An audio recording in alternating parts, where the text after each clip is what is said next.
It's called United and Fighting Together. Say that with me, please. Come on. United and Fighting Together. I would call it this: fighting on the same side, or fighting on the same team. What would it be like if you did not have anybody you were fighting against, but you were fighting with? What if all the people in your family decided that we weren't going to turn our guns on each other, but we were going to turn our guns on our enemy? We were not going to allow ourselves to be in any kind of conflict with people around us. How does that change the world of your family if you make that decision? We are committed to each other. Fighting together is one of the strongest decisions a family can make.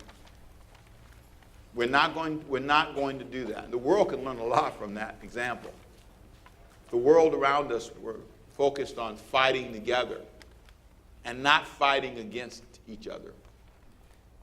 No wars, no conflict. Let's go back in your family and let's pretend there was never any unhealthy, violent wars or civil wars in your family. Imagine what that would be like if you and your dad got along, if you and your mom got along. No insults that you still carry with you, no wounds. Imagine. What would it feel like to go to work and get along with everybody? How much more could you accomplish with a company? How much more money could you make? If you have a large family, imagine a family that said, we're not going to let you suffer. We're going to all pool our resources to help you. You can all come live with us. We'll all share a house until we can get houses for everybody. What would it be like to be in that kind of family or friendship? What would it be like? That's what unity feels like. And that's called striking the ground together.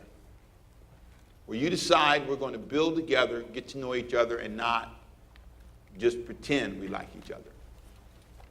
It's nothing like having people that you love. Who's that person, when they come around you, they light up your life? They bring such joy to you. I hate to admit this, I really do, but I have a cousin like that. And she thinks she's my favorite cousin. She's a little bit confused. I told her she's not. But she keeps telling me that she is. And she'll call me and I'll say, what do you want? To talk to you. I'm a busy man. I have a lot in my life.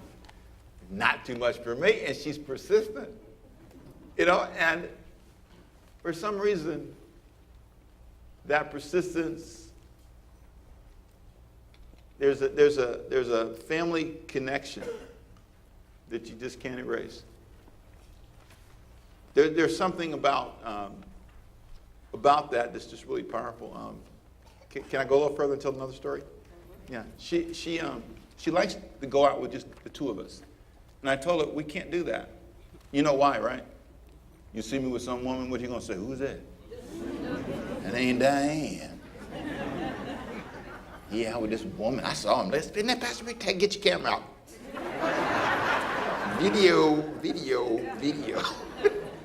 She doesn't care. She could care less. She said, I'm your cousin, first cousin. I don't care what they say. Let's go out. Let's do something. I said, no, we're not going anywhere. You understand that? We're not going anywhere. So she came in town the other day. She says, hey, I'm in town. Let's go. I said, no, you can come to the house. I'm not going out with you. So I said, if you're ugly, no, I didn't say that.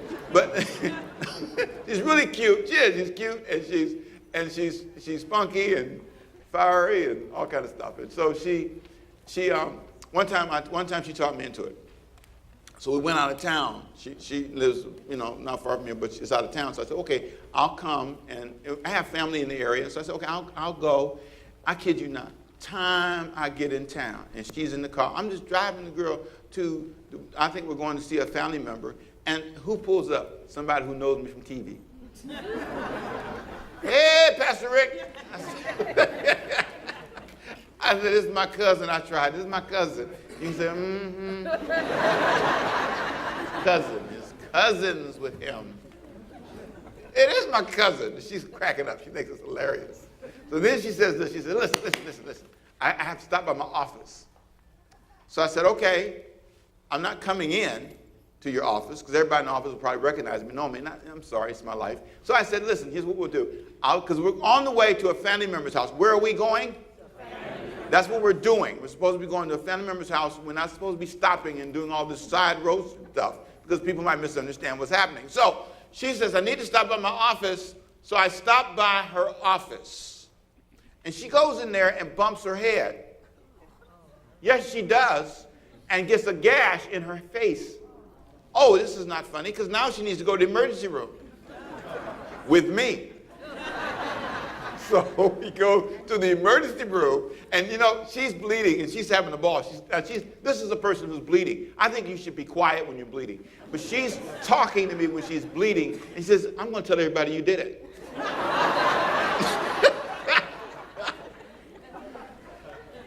Oh, this is a bad person, people, I'm telling you. But what do you feel when I describe her? Unity. What do you feel? Family. Who's the person in your life that makes you feel that way? The person that has something that connects you in a way that's different. And I have a number of family members like that, but she's special. And I think it's really important for you to understand. I have to say that because the rest of them are listening. But it's true. But it is true. I do have some great family members. But I want you to see the power of unity. Makes you laugh, makes you feel comfortable. It takes you out of your official title and whoever you think you are. It's that place that you want to be. I have a big question for you today. The big question is, how would your life change? And how many new options would you have if you worked together instead of fighting each other? What would happen if you could connect with a family member and have a close relationship? Jesus told us when you do that, something fantastic happens. Matthew chapter 18, verse 19. This is from last week, but this is our main text for the month, and I want you to hear what he says.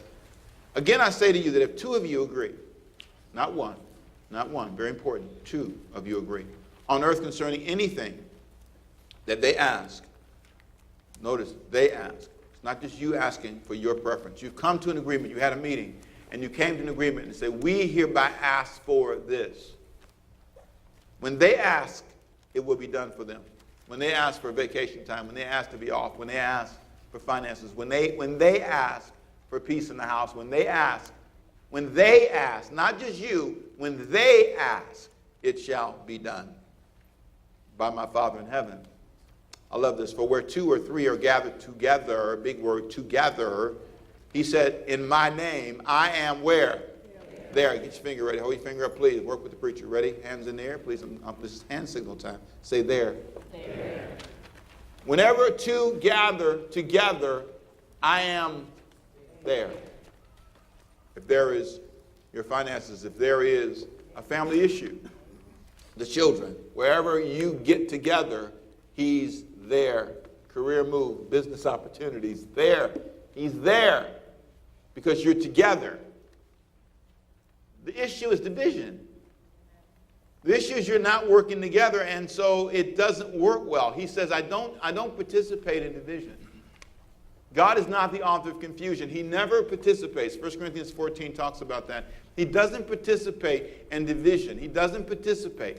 So whenever your family is in all these, in your career, in your job, your business, all this chaos, he's not present. He's not there. I want him to come and be there with me. That means we need to unite. But a lot of reasons, a lot of times that's hard. It's hard to get people to work together. And I want to give you, if I can, 5 ways to improve working together. I said this is from last week, part 1 in our first study. You can go online or you can listen to the tape. But listen to this, and you can tell how old I am. I said tape, right? You heard that? Right. 5 ways to improve working together. You ready? Number 1, communicate openly. Say that with me, please. Come on. Openly and honestly. Now, what I've done is I've cheated you because I didn't put verse 15 in the notes, okay? I started with verse 19. Verse 19, the verse that just said, when you're there in unity, I'm there. Verse 15 puts it in context because verse 15 explains why he said this. He was talking in the context about strife and division and people that had a problem being unified. He says this. I'm reading for you now. This is in Matthew chapter 18, verse 15. He says, moreover, if your brother sins against you, go and tell him his fault between you and him alone. Two things. He says, communicate openly and honestly. Tell the person if they've done something to offend you. Don't just sit on it. Now, there's a way to do that. You can do it in a way that's ugly and it doesn't work. But tell a person, help a person know. I mean, sometimes people don't know. They ought to know. How should they know? I'm so amazed at my ignorance and how many times I just don't know. So communicate openly and honestly. Say that with me, please. Come on. Communicate openly and honestly. Some of you don't like to rock the boat, and that's why your boat is sinking. Just as gracefully as you can. The Bible says, speak the truth in love. It would just really be helpful if you didn't say those words to me. It's just those words. For reasons that maybe I don't even understand. There's some things that just don't work for me. Then communicate, secondly, in a non-threatening, private way. In a non-threatening, private way. Don't embarrass people. I don't know why people do that. I see this a lot with parents who introduce their children by their faults. This is my failing son. Do you think that helps? Do you really think that helps? Mom, you have to be careful when you get frustrated. You'll do that. Hey, here's my son who's flunking out. Don't introduce people by their failures. Don't communicate in a threatening, embarrassing way. Do it in private. Try to be as sensitive as you can. Sometimes you get stuck and things happen in public. You can't avoid it, but try to make that a way you want to communicate, especially with people that have offended you. Thirdly, communicate, watch this now, with help if trying alone does not work. Get help if trying alone doesn't work. He said this. He said, in verse 16, verse 15, brother, if a brother sins against you, go and tell him his fault between you and him alone. If he hears you, you've gained your brother. Verse 16. But if he will not hear you, take with you one or two more. Get some help. Go get somebody and let them help you. It's so easy to get stuck in this, and I say it often because I want you to hear me. My business, my world, my life, mine. And you're making this assumption that it's smart to just fight alone, and it's not working. How do you know it's not working? Because you've tried it once, twice, 3 times, 4 times, 5 times. It's not working. So if it's not working, pause and say, hey, this is not working. I wish I had asked for help in some areas of my life a long time ago. I make a point to help pastors. My wife will tell you, go out of my way to help them because I know that some of them need more help than they want to admit. They're struggling. They're trying. Even putting the sermons together. It's a bear all the time. It's like, help me, God. And that's why a lot of times you just fill in preaching. You know what that's like, right? You get a Bible verse like this one, and you say, let's see here on verse 17. If he refuses, you ever refuse? I refused. People refuse. And you just talk about refusing for 5 minutes. That's 5 minutes gone. To hear, you don't hear. See, I don't hear. Some people don't hear. Hear. Hearing, if somebody didn't hear, you are not preaching. Them, them, I know them too. Them, yes. Amen. Say amen. You're with me? Stay in the spirit now, church. I know this is deep. No, this is lost. You don't want to ask for help. You don't want to ask for help. So we struggle. Sometimes you should take your children to your parents' house and drop them off. Some of you say, really? Yeah. Because you're about to kill them. You don't know what you're doing. You need to go sit down and say, Mom and Dad, listen. I am not doing well with these little people. I need you to give me some guidance. Or somebody that's doing better than you. Show me how to manage my money. Show me how to get along with people. Show me, why am I in strife with people? You've been in strife on every job you've been on. Everybody, why? Can you say this with me, please? Say, help me. See, you can't even say it. In church, before God, come on, say, help me. Help me. There's something about allowing that to happen. I love the way he says this. Jesus says, communicate openly and honestly. Secondly, communicate with a non-threatening, private way if possible. Ask for help when doing it alone doesn't work. And number 4, communicate, but don't get stuck with people who refuse to go forward. There's something about learning that some people are going to be stuck. They're never going to change. And in verse 16, he says this: if he will not hear you, take with you one or two or more witnesses. Verse 17, if he refuses to hear them, tell it to the church. Verse 17 says, but if he refuses to even hear the church, let him be to you like a heathen and a tax collector. If the person will not change, understand there's some people who refuse to change, and you have to say, okay, I can't get stuck here with you. That's one of the hardest things in the world to understand. I cannot be unified with everybody. It's not possible. Because they refuse. They will never change. They will, and it's not that they're necessarily bad. Maybe they are bad, but let's just assume they're not bad. They just don't want to change. They like what they do. They like the flavor of their life. They like the gang bang life. They like the drugs. They like it. They like it. They don't want to change. I was talking to some guy, one of our mentees, son of the faith, and I was talking to him, and I was really feeling spiritual. And he was just really bad. I mean, he'd sleep all around. He's terrible. He's terrible. He's terrible. He's terrible. He's awful. One more time, he was awful. And I was trying to, minister to him, I thought, and I was saying, I know you didn't like your sin. He said, oh, yes, I did. He said, oh, I had a ball.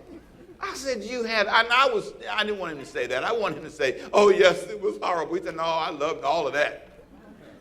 He said, I decided to repent because I was wrong and going in the wrong direction, but I loved that sin was wonderful for a while. I thought that was the most honest statement. He decided he didn't want to be in the life he was in, and he wanted to get out of it. And he was the only one who could say, Lord, I'm sorry, and you're right. This may be fun, but it's not good for me. This may feel great.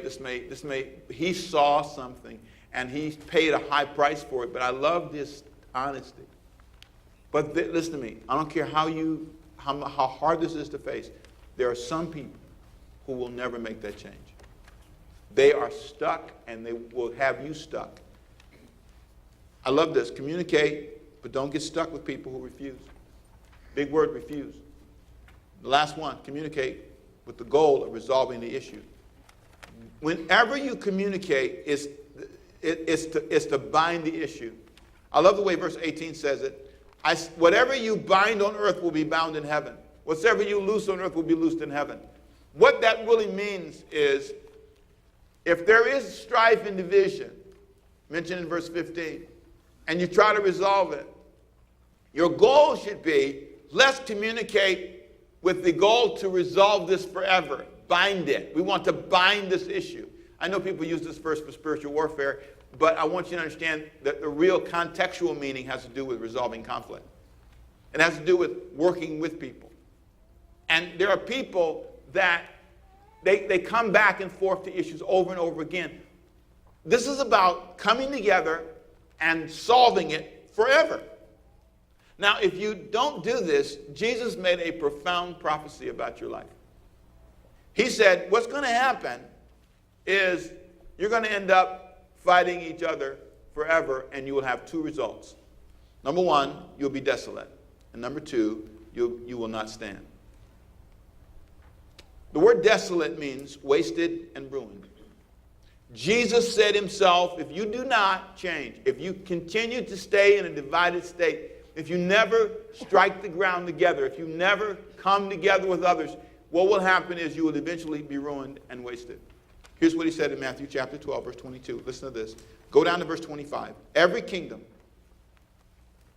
divided against itself, not some. Every single kingdom. Look at the bold print I gave you notes, verse 25. Every kingdom divided against itself is brought to desolation. And every city or house divided against itself will not stand. That is a promise from Jesus. You will be desolate. You will not stand. It will fall apart. That is a promise. Now, that's not a pleasant promise, but that is the truth. How much desolation has already struck your life? How much has already been destroyed? How much? How much? How much? How many times have you looked at your life and said, how in the world did it get to be this bad, this ruined, these children? It's because you're divided. If you're not careful, you're a bully parent on your side of the river. And you don't really, you can't even fathom that you could possibly be part of the problem. I'll talk about that in a minute. But that verse alone has driven me to want to work together. If you look at Matthew 12:25 in the New Living Translation, NLT they call it, he says, any kingdom divided by civil war is doomed. A town or family splintered by feuding will fall apart. There's a story of a wonderful kid who was a pastor's kid. And this pastor's kid, I've told this so many times, and it touches me every time I think about it. She wanted them after church, I said after church, right, to sit at the table together. And the father, she asked the father, would you sit at the table and eat with us? And he said, no, I don't feel like it. And this little girl took her plate, and she went to the table, and she sat down, and she cried. And she said these words, this family is falling apart. When's the last time you sat at a table together and ate as a family? When's the last time you cut the TVs off and cell phones off and just looked at each other? Are you more divided than you know?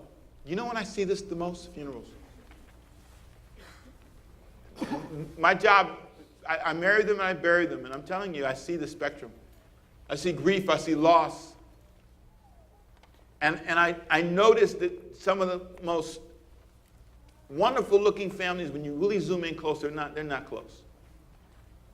They're not unified. They don't attack problems together. They fight each other. And there are reasons why, and I want to give you 5 reasons why I think you fight each other. 5 reasons why people don't stop fighting. The first one is they're offended, and they want justice. Somebody did something, so we need to make sure we get it right. They can't get away with that, so we feel this obligation to strike justice. That's your job. God called you to do that. Second thing is a need to righteously correct. Kind of like the Protestant and the Catholic wars in Europe. Those were bloody. I took a class one time just to kind of refresh myself a little bit, and it was a class on history, and history, and it was really a great class because this guy is a young professor, and it was just exhilarating to read things I never knew. They killed millions of people. The Protestants were called Protestants because they protested the Catholic Church, and I mean, you had countries, Spain, France, England. I mean, they were. If you were not, the whole country would declare I'm Protestant or I'm Catholic, and they would fight over that. They killed 100,000 people. They slaughtered 100,000 people. I read some of the numbers, and I could not believe they killed this many people in the name of being righteous. That same spirit now is happening in the Islam side, in the extreme side.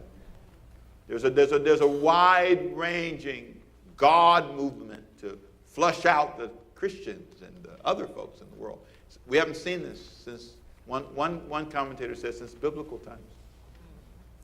At the rate where, when have you in your lifetime seen someone want to kill thousands of Christians? When have you seen that in your lifetime? That's what you see in the Middle East these days. Amazing, amazing trends, amazing changes in Iraq. This is amazing. And the world that we live in, a lot of that's rooted in the fact that people feel righteous indignation, a sense of righteousness. Be careful when you feel like you need to righteously correct a person in the family and take them on and let them know who you are. Third thing that I think causes people to fight consistently is they feel that this is the fight that Jesus would fight. They feel they've heard from God. They know that Jesus would do what they're doing. You get to start feeling like you represent God. You start getting this righteous thing, get a couple of verses, sprinkle a couple of your thoughts in there, and hey, well, really, it's more your thoughts, and then you sprinkle a couple of verses in there. And that becomes your basis for being this angry, this long, this intense. You know, in the pastorate, I really had to arrest myself and make sure I don't get lost, because there are times you just start thinking, because you're the pastor, especially in my marriage, you know, that God is always speaking to me. So when I talk to Diane, she should listen. You know, it's funny. One time we were talking, and I said, Diane, there are 3 things I want to show you that I believe are really important. And in conclusion, she said, is this a sermon? How dare you say that to me? Under the anointing. Get out, guy. Come on. Come on.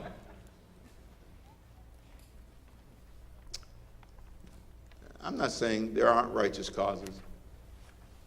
I'm not saying there's not a time to stand up and declare what's right, but there's a real danger when you think you've got it all nailed down, that you and God are so close that you couldn't be wrong. Your summaries of the world are exactly the way it should be. Let me tell you how I know you're wrong. Just because you don't have cross-cultural experience changes your view. International experience changes your view. You have to be dumb. You have to know what it feels like to be dumb.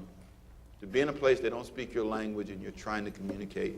You have to learn what it's like for people to explain to you how your American approach can be offensive to them. You just have to be around people who love you, who will tell you that. You're too loud and too pushy. Your definition of even interpreting Scripture, one of the most profound theological discussions I heard ever ran across was, matter of fact, it's in Matthew 18, the same chapter we're in, where if a brother offends you, go to him and tell him. You would not process this the same way if you were in Japan, for example. You would not do this in the Middle East the same way. Something called saving face. You don't confront people. Americans read this and they think confront. Well, let me just tell you how I feel about it. And you just tell people. Now, in some countries, that's way wrong and way bad, really fast. You communicate it, but you find a way to do it so that you save the person's face and you don't embarrass them, you don't humiliate them. But we interpret a lot of the Bible in an American context and in our own culture, and sometimes wherever you come from. If you're African American, God's black. If you're white, he's white. If you're Asian, he's Asian. And you start interpreting God the way you see and process things. And I've learned that I'm not always right. I have to open my heart, and this will help you, especially when you deal with people you're dealing with. And sometimes your husband is from another culture. Your friends are from another culture. The people you're working with at this company, they're not like the last company. And you have the same kind of cross-cultural fight. And you come in knowing so much and being so righteously right. I know how to get this company in shape. I know what to do, and I'm here. That's why they hired me to fix everything. And yet there's no humility and there's no silence. You talk all the time. You dominate the meetings. You talk all the time. You just know everything. And before you know it, they look at you, and you don't know why they don't like you. And you think it's the devil. See, you got to be careful. You can assume anybody that doesn't like you is working for the devil. That anybody that doesn't want to promote you is evil and demonically inspired. Could it possibly be that you're hard to work with? There's a word in the Old King James called churlish. It described a man named Nathan. And he said that Nathan was married to a woman named Abigail. And in the Old King James, they said he was a churlish man. And the word churlish means hard to work with, hard to communicate with, difficult. I know people sometimes just don't get it. They just don't get it. I see it all the time. I see people, they're sincere. And I see myself. I'm shocked at my ignorance. I'm shocked at how I can miss it. And my marriage has shown me. I thought I was right. Raising my kids, I thought I did it right, but there were just areas where I just didn't understand. With money, I thought I was doing something right. I went into a business deal and I had it all planned out and I had all the numbers right, but I didn't come through like I thought. Well, what went wrong? It's because I didn't see everything. So you get so righteous, no one can reach you. And it's hard to unite with you. It's hard. And then, if you're not careful, the fourth reason is another reason people fight. Not only because they think they're righteously right, but because they're around people who love to fight. That's the only thing they know. They're around people who love to fight. It's all about fighting. Their culture's been fighting. Their mama fought, daddy fought. They learned it early, and it's part of who they are. Archibald Hart writes about being adrenalized, or being trained to be away. And basically he says that you can be so accustomed to the adrenaline of arguments and fighting and war and work and all that you don't know how to stop because you're always going fast. And so you get used to that. And so every few minutes you look for the adrenaline rush. You'll start a fight to make one happen because you need it. There's something about the way you think and process that becomes he calls adrenalized. And you don't even see yourself. I was in a class with him, and it was a master's class, and he was our guest lecturer, and we all in this class, everybody had laptops, and everybody was working while he was talking, and he was just, and I don't know, the guy looked irritated. He just looked irritated, and I just took a chance and said, "Can I ask you a question?" In the middle of his lecture, he said, "Sure." I said, "Are we bothering you?" I did. I asked him. He said, "Absolutely." And he said, "You guys are not paying attention. You're so busy with these laptops, typing notes and stuff. You're not." And so you should see a whole room.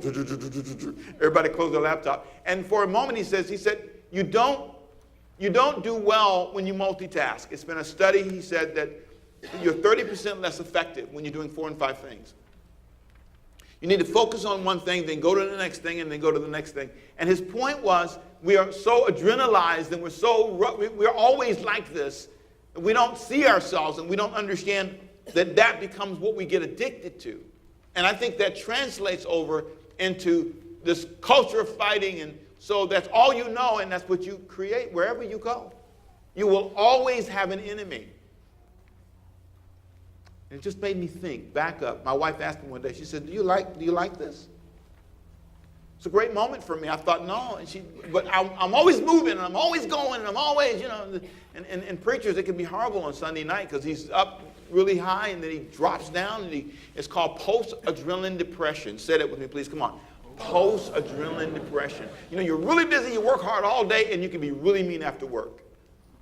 Really mean after work, really mean because you're just so adrenalized. And so I have to be careful. Temple, pull yourself in, sir. Make sure you're not like that. You're not one who causes division, creates it. Here's what Romans 1:16-17 says.